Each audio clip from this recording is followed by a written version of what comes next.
Mesdames, Messieurs, bonsoir. J'ai le plaisir d'accueillir sur le plateau de votre Web TV et dans le cadre de l'émission Le Pic de la Culture, le Maréchal Zongo, humoriste, comédien, acteur, animateur télé et chanteur ivoirien.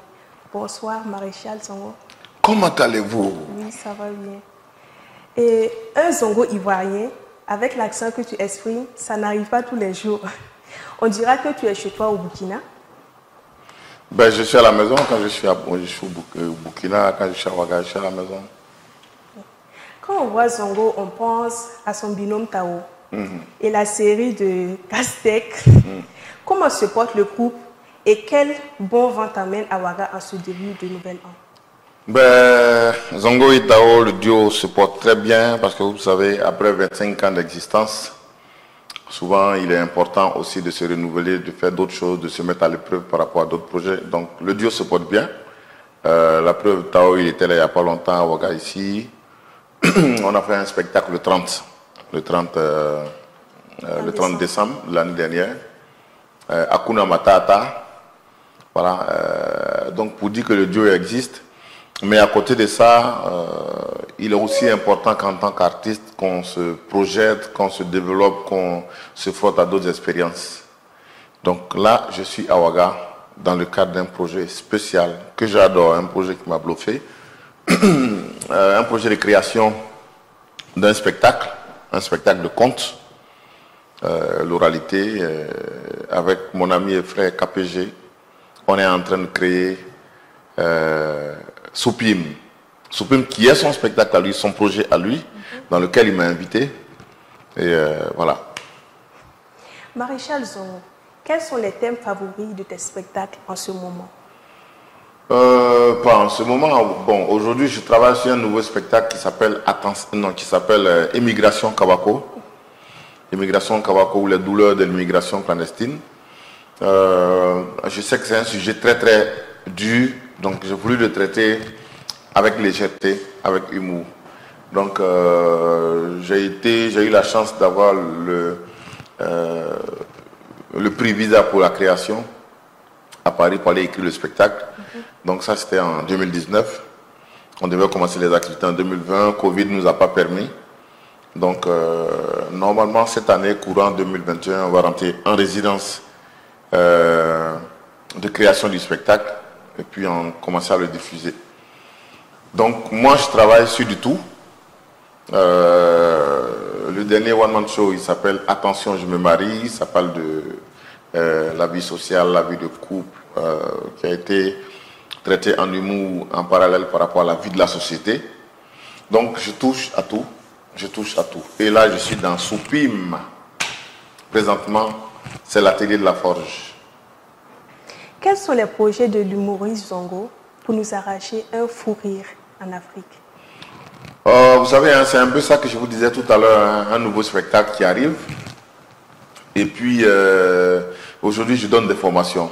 Je donne des formations à des jeunes humoristes que j'encadre un peu partout en Afrique, au Cameroun, au Tchad, en Guinée, ici à Ouagadougou, pour les pays que j'ai la chance de visiter. Et on monte de nouveaux spectacles. Quand tu es artiste, tout ce que tu peux faire, c'est ça, c'est de produire toujours du contenu pour faire plaisir à ton public. Donc c'est ce qu'on fait.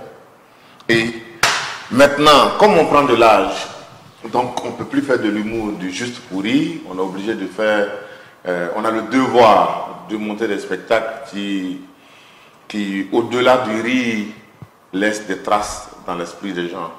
Il faut traiter des sujets, il faut dire des choses, il faut s'interroger, il faut interroger le public, il faut aussi soulever des questions dans la société. C'est pour ça qu'on travaille par exemple sur l'immigration, qui est un sujet très délicat.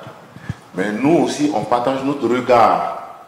Aujourd'hui, on voit beaucoup de jeunes qui s'en vont de l'Afrique vers l'Europe. Il y a le regard de l'Europe. On nous dit là-bas qu'on est trop, il faut qu'on revienne chez nous. Mais si on continue de partir, est-ce la faute aux jeunes qui s'en vont, aux États ou à l'Europe? Chacun va tirer le drap de son côté pour dire que non, c'est l'autre qui est coupable, mais chacun a sa part de responsabilité. Si les jeunes continuent de partir, c'est parce qu'il n'y a pas de boulot ici. C'est parce qu'ils ne rêvent pas, c'est parce qu'ils n'arrivent pas à se projeter. Comment on peut se projeter dans un pays qui est toujours en crise? Comment se projeter dans un endroit où chaque fois qu'il y a des élections, c'est le chaos?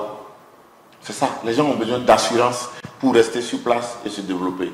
Quand il n'y a pas d'assurance, quand il y a le djihadisme, il y a le terrorisme ici, quand il y a ça fait que les gens sont obligés de partir parce qu'ils ont besoin de vivre. Ils ont besoin de vivre. Alors, d'un côté, on vous dira que non, malgré les difficultés, il faut quand même rester. Oui, parce que c'est chez nous, on n'a pas le choix. C'est ici qu'on est. C'est ici qu'on doit développer. C'est ici qu'on doit montrer qu'on a quelque chose. C'est ici qu'on peut aider. Ça nous oblige à rester. De l'autre côté, nos frères européens, la France, l'Allemagne, je ne sais pas, tous ces pays qui trouvent que les Africains viennent beaucoup, trop chez eux. Les Africains fuient des guerres dans leur pays. Ils fuient des crises dans leur pays. Et toutes ces crises-là sont alimentées par des armes. Et ces armes-là, on ne les fabrique pas à Ouagadougou, ce n'est pas à Abidjan, ce n'est pas à Bamako. Ça vient de l'Occident. Donc, il faut que chacun prenne ses responsabilités. Si chez nous, ça va bien, qu'il n'y a pas de blabla, on va rester. Si tout va bien, que tout le monde est content, pourquoi on va aller, pourquoi quelqu'un va fuir un pays où il y a l'été pendant 12 mois pour aller dans un endroit où il est socialement rabaissé et tout? Non. Mais il faut que chacun prenne ses responsabilités. Mais quand c'est dit de cette façon-là, ça fait grincer des dents. Mais quand on le dit en humour, avec des images, des caricatures, ça donne autre chose. Et c'est ce qu'on a envie de faire avec Immigration Kabako. Merci à vous, Maréchal Zongo, d'être passé sur notre plateau. On voit que vous êtes trop occupé et merci d'avoir trouvé un peu de votre temps pour passer nous voir. Oh, merci beaucoup. Alors, à tous les amis, tous les téléspectateurs, tous les auditeurs, tous ceux qui suivent Faso Peak, ici, ailleurs, partout dans le monde, restez connectés parce que c'est une web TV qui vous enverra toutes les bonnes informations de la culture et de partout dans le monde. Nous, on est contents de passer chez vous. Invitez-nous et on viendra. Merci à vous, chers téléspectateurs, d'être restés en notre compagnie. Restez connectés sur Faso Peak TV pour d'autres émissions.